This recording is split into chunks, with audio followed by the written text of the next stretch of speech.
Princess Forest, the Munchkin series, written by Christie Hannigan. The Wedding Kite. Luca squinted her large violet eyes, searching the sky for Poe. The afternoon mail drop was due. One of her chores today was to retrieve her tribe's package and sort it out for everyone. She was hoping to receive a letter as well, from Clover, her first cousin. Luca belonged to a family of forest munchkins, and Clover's family lived in the meadows. She was last seen on a small raft being swept downstream by flood rapids. Rumor was now she was found. Caw! Caw! Lucas spotted the black raven. Thud! And bullseye. The large black bird landed the package perfectly on the tree stump. Luca waved at Poe before he flew off with her outgoing mail. Her family had known him for years. They always put up nuts and berries each year, so he would have plenty to eat during their long, cold winters. Luca was the tallest and oldest of her three sisters and could outrun all four of her brothers. She would boast and tease of this from time to time. This only got her into the most difficult chores the next day. Suna, her oldest brother, assigned everyone their daily task. You act strong enough to complete this long list, right, sport? He would say with a wink and a smile. The package was heavy today. Luca dragged it down the path to the entrance of their underground home. Forest munchkins lived deep beneath the earth in large rooms made of granite and hardwoods. They laboriously tunneled out mounds of dirt, making space for their fine living areas. Long hollow weeds jutted up to the surface, supplying constant air. Their homes were safe from the giant humans, who on occasion would hunt their lands on horseback, shaking the ground like an earthquake as they galloped through. Every munchkin feared humans and quickly took cover as soon as they heard them at the distance. In the spring, a large new human home was built just 2 days' hike away, dangerously close. This had everyone on guard. The mail's here, Luca called down the stairwell. She heard a stampede of footsteps. Suna, chirp, river, fawn, leaf, wind, petal, Mom and Pop ran up the long staircase to the entrance, each catching their breath as they came out.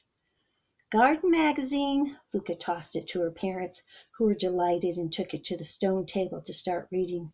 They had been waiting for it for days. Her brothers got their new homework assignments, and her sisters received bright-colored yarns to make winter blankets. At last was a letter to all, from Clover. Luca opened it to read aloud to everyone. She began, As you may have heard, last month I was caught in a sudden flood. My small wooden raft was swept up by the rapid waters, and I traveled miles downstream, far from home. I was cold and afraid when I was rescued by the handsome Prince of Lakes. We quickly fell in love and planned to marry. We invite everyone to our wedding and hope all can make it. Our ceremony will be held the 1st of June at high noon in the Dandelion Garden. Love, Clover. Everyone clapped their hands and a cacophony of noise began. How wonderful a wedding! What will I wear? Do you have time to knit them a blanket? What type of present do you give a royal family? Lucas' thoughts trailed off. She twirled around, making herself dizzy, saying aloud to herself, A prince! Clover to marry a prince! If only I could find true love like that, I shall make them a wedding kite. A most beautiful one. They can fly it when they go on romantic walks together. Luca headed down to the river bank alone, where she kept her collection of useful human garbage, which had washed downstream. She remembered there was a ball of hemp twine and a beautiful paper bag.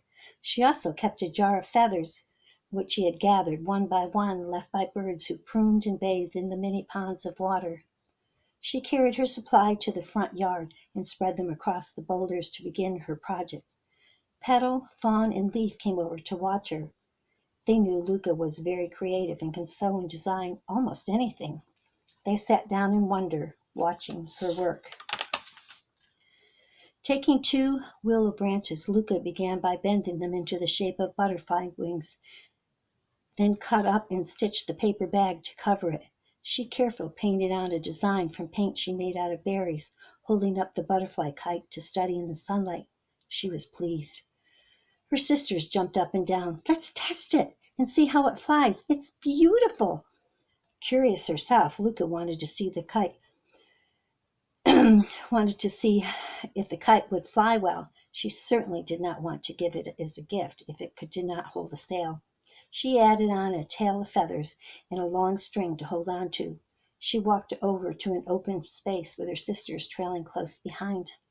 Luca held tight on the long, strong string and ran fast across the field. There was a good breeze, and the kite quickly took flight. It soon looked like a large butterfly circling the sky. Even the birds of the forest took notice.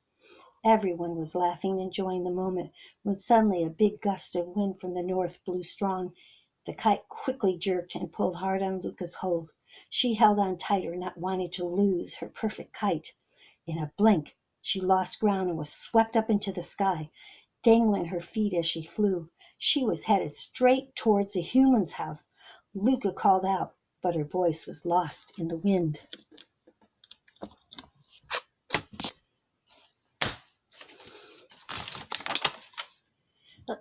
Elizabeth. Elizabeth spread her blanket on the lawn. Her mother requested she get in a dose of sunshine this afternoon. She lugged a dollhouse full of furniture with her to pass the time. She was a pretty child, born of wealth and privilege, and had want of nothing except a friend. In her new home in the country, she was lonely. There was no other children to play with, so she simply made up imaginary ones. Laying on her back, Elizabeth studied the puffy clouds. One looked like an elephant, and she smiled. It appeared to be dancing. Unexpectedly, she spotted a large, beautiful butterfly flying in the sky, headed straight towards her. It looked to be carrying a small little girl. She heard a tiny voice. "Ah!" Elizabeth reached out and grabbed her before she had a chance to crash into the house. The perfect kite kept flying and soon out of sight.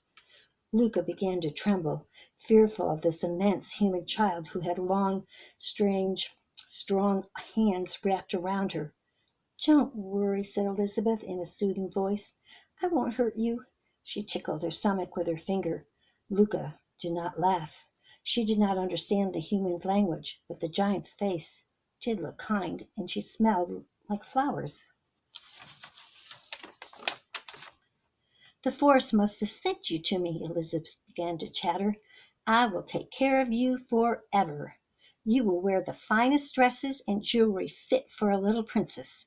I shall name you Princess Forest." She promptly put Luca into a dollhouse and shut the door tight and put her up to the house to her bedroom. Elizabeth's room was full of dolls from all over the world.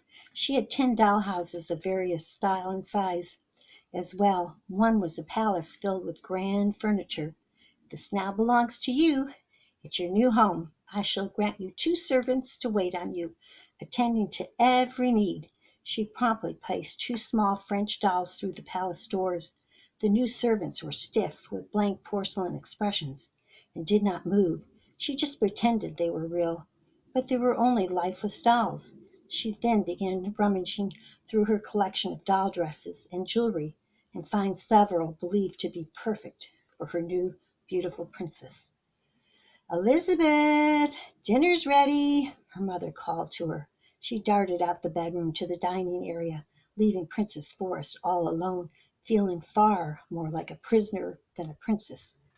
During dinner, Elizabeth explained to her mother how a butterfly from the forest brought her a little live princess to take care of.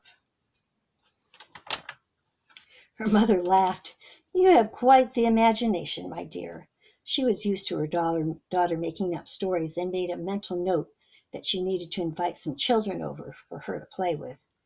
Elizabeth ate her pot pie and fruit quickly, carefully cutting off portions of it for her princess and rolled it up in a napkin. After excusing herself, she returned to the room and found some fancy doll china, then placed the meal on it, adding a cup of apple cider. She sweetly called out, "Princess Forest, your dinner is being served." She pushed the food through the palace doors, then latched them shut. Luca was terribly hungry and missed her family. She was planning an escape, and thought she needed to eat and drink so she would have energy for the 2-day hike back home. She could run fast, though. Perhaps she could make it in one day. She ate her food graciously, forcing a weak smile. For a second time Elizabeth left the room. Luca quickly began searching the palace, looking for a way out.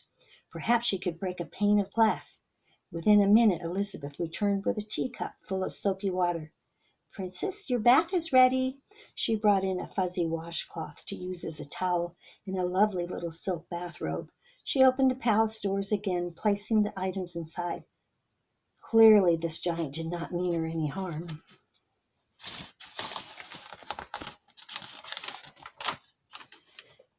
She thought a nice warm bath would be nice, then noticed Elizabeth forgot to latch the door shut.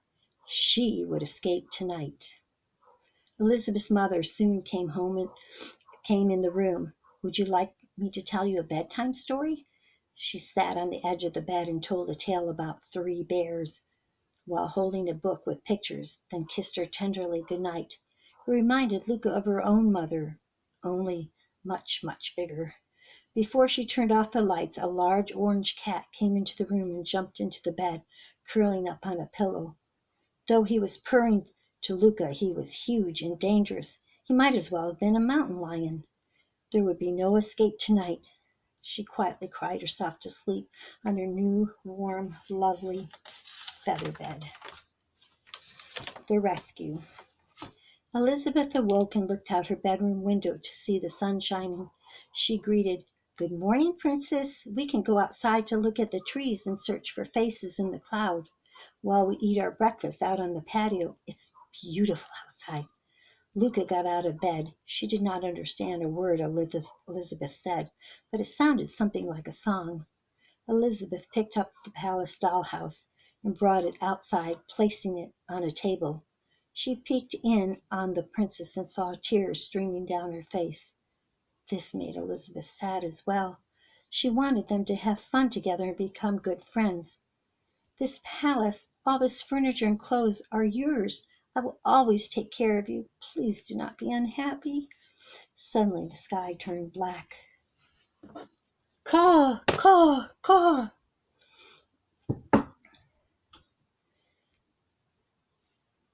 A large flock of ravens swooped down from above, startling Elizabeth. It was Poe and his friends. They came to rescue Luca. All at once they dived down, grabbing the palace dollhouse with their claws and lifted it off the table, then began flying towards the forest.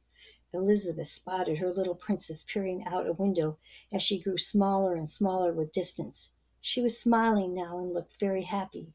She was going home. In that instant, Elizabeth understood. She needed to let go and let be. Her little princess belonged to the forest and was not meant to live in her little dollhouse. One day she would grow up and inherit this house and all of the forest. She made a silent vow. She would always protect the lands, for it was surely enchanted. She smiled and waved goodbye to Princess Forest, believing in her heart one day they would meet again. She saw her waving back to her. Then she and the ravens disappeared deep into the forest. The end. Book 1.